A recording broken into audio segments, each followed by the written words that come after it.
claro que estou começando medicina agora, né? Mas nesse período de faculdade deu para poder perceber que cada vez mais eu vejo pesquisas sendo publicadas dizendo na influência desses 2 primeiros anos que você fala que é o período que você mais gosta de estudar, Sim. Faz diferença lá na vida adulta do paciente, né? E isso, aparentemente, antes não era tão pesquisado, não era tão visto. Faz muito. Assim, isso é uma conversa constante que eu tenho no Instagram com os meus pacientes, né? Porque eu sempre atualizo meus pacientes das mudanças e, às vezes, a família dos pacientes é muito restritiva. Os avós, os padrinhos. Falo, na minha época não era assim, engraçado, fiz e ninguém morreu. Aí você vai buscar as estatísticas e fala, morreu assim, aqui, ó, desnutrição infantil, diarreia, ou então os adultos lá na frente, com câncer, com hipertensão, com diabetes. É porque a gente está mudando agora essa geração, então a gente vai ver a mudança lá na frente. Mas ninguém fala que o suco de laranja-lima que você dava com 3 meses de idade para sua criança, hoje em dia, é o adulto que está diabético com 40 anos. Com 50 anos. Então, é isso, é tentar olhar aquela criança lá na frente. O meu objetivo é entregar com 18 anos para a clínica médica uma criança, uma ex-criança, um adolescente, um adulto, saudável. Falar, ó, fiz meu papel, daqui para frente é com você. Então, se a gente criar hábitos saudáveis desde pequeno, dificilmente a gente perde esses hábitos. Eu tenho um prazer enorme quando as mães falam para mim, cara, Vanessa, festa de 3 anos do meu filho, ele pegou um brigadeiro, mordeu, me devolveu e falou, não quero. E foi embora, entendeu? Porque não está acostumado com aquilo. Não é proibir, é não ter o hábito. Se você não apresentar, ele não vai sentir falta. Se ele não sente falta, ele não quer, ele não tem interesse. Não é ficar escondendo, não é ficar, não pode porque não é de criança, porque ele vai ficar instigado. Ele vai querer saber o que é. É não ter o hábito de comer na frente, é não ter em casa, é não comprar e deixar no armário escondido. É simplesmente não ter. E também entender que algumas coisas são da própria idade da criança, né? Até 1 ano de idade, hoje, na atualização que a gente tem da Sociedade Americana de Pediatria, não oferecer suco de fruta, não oferecer água de coco. Até 1 ano. Até 1 ano de idade. E isso é recente, isso é de 2019. Então, alguns pediatras ainda não se atualizaram e eu recebo, às vezes, no consultório essas atualizações, assim, esses pais procurando essa atualização.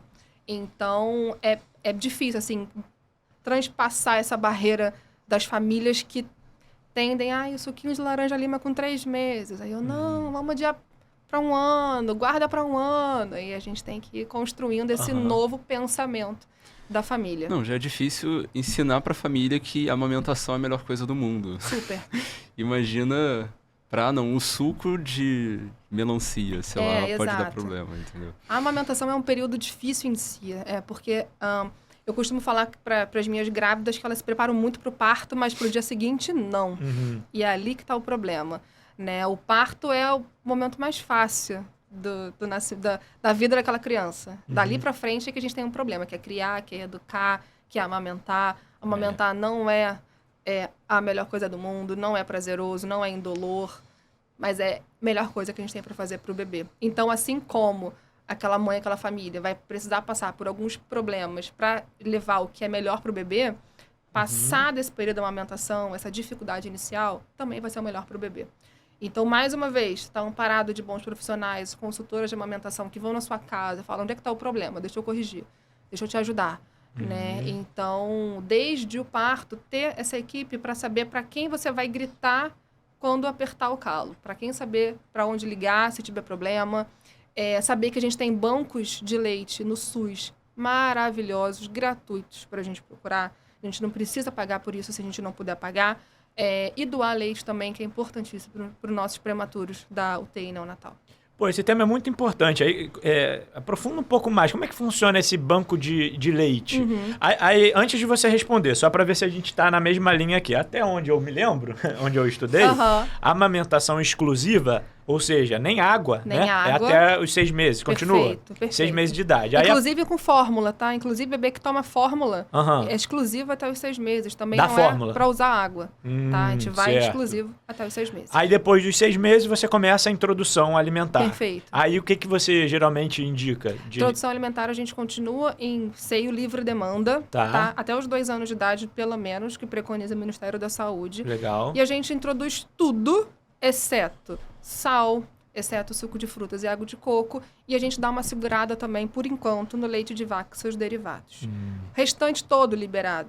vai comer todas as frutas, vai comer todas as proteínas. A fruta pode, só não pode é o suco de fruta. Exato, exato. Porque a fruta, a gente vai comer o bagaço, a gente vai comer também o suco que está ali dentro, a frutose. Né? Se eu for fazer 200 ml de suco para uma criança, eu vou pegar 4, 5, 6 laranjas. Se eu der para ela 4, 5, 6 laranjas, ela não vai comer. É verdade. Né? Então, quando eu dou o suco, eu dou um aporte calórico e de açúcar muito grande para aquela criança e vicio o paladar dela.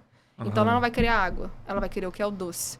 E aí, a gente começa a engrenar a maquininha do vício do açúcar. Caraca, interessante isso. E eu tava lembrando, o Dr. Caio Augusto, que tava gravando aqui no episódio de jejum intermitente, falou exatamente isso. Da laranja, que é a diferença de você, por exemplo, pegar e chupar uma laranja, né? E tomar um suco de laranja. Pega um copo desse aqui, de suco de laranja, você usa 6 laranjas, né, para espremer, para fazer. Então é muito mais concentração da açúcar lá, da frutose lá, que a laranja tem, né? Exato. E aí você faz esse paralelo pro bebê, olha como é que impacta. É muito maneiro.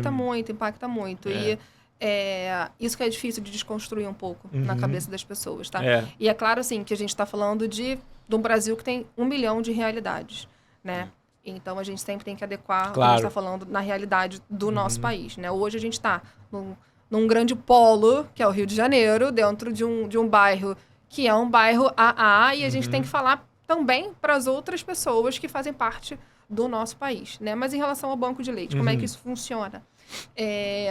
As mães em casa recebem os vidrinhos para doação de leite e recebem as instruções de não pode estar com perfume, não pode estar com hidratante. Para doar, tem que estar com o cabelo preso, com uma redinha, tem que higienizar bem as mãos. O leite materno, ele passa dentro desse centro, né, de banco de leite por um processo de pasteurização que vai tirar, que vai testar esse leite para diversas doenças, que vai matar as bactérias que tiverem, que sejam patológicas, né, e vai permitir que os bebês na UTI usufruam da qualidade do leite materno, né? Então, o que vale a pena a gente conversar aqui também é que no nosso país, na verdade, no mundo inteiro, é desaconselhado a amamentação cruzada, né? A gente não orienta isso. Então, eu não posso amamentar o filho da minha irmã. Por mais que eu saiba que eu não tenha doença, que a minha irmã não tem doença, não é aconselhado, porque pode acontecer de passar doenças. Nos anos 90, 80, muitas crianças ficaram doentes assim. Muitas crianças pegaram HIV assim. Então, a gente cuida hoje em dia dessas crianças. Então, a gente não aconselha que isso seja feito. Nem que, mas eu guardei o leite aqui no meu saquinho, no meu freezer, dei para minha vizinha para dar pro filho dela. Não, o seu leite é feito pro seu filho, o leite dela é feito pro filho dela. Quando a gente pega lá no banco de leite o leite para fazer o estudo molecular, vê quanto que tem de proteína, quanto que tem de gordura, a gente vê que os leites são completamente diferentes. O leite da mãe do prematuro, ele é muito mais calórico do que o leite da outra mãe, que não precisa engordar o filho dela. Então, o leite é proporcional para cada bebê. Eu falo isso para as mães, eu falo, a fórmula que está lá na farmácia, ela é feita para todo mundo. Agora, o leite que você faz é para a demanda do teu filho, a coloração muda, seu filho fica doente, tomar vacina, ele é mais grosso se precisar engordar mais. Tá no verão, ele vai ficar mais líquido porque tem que hidratar mais o bebê. Então, ele é vivo, ele é mutável para a necessidade do teu filho. Pô, muito legal isso.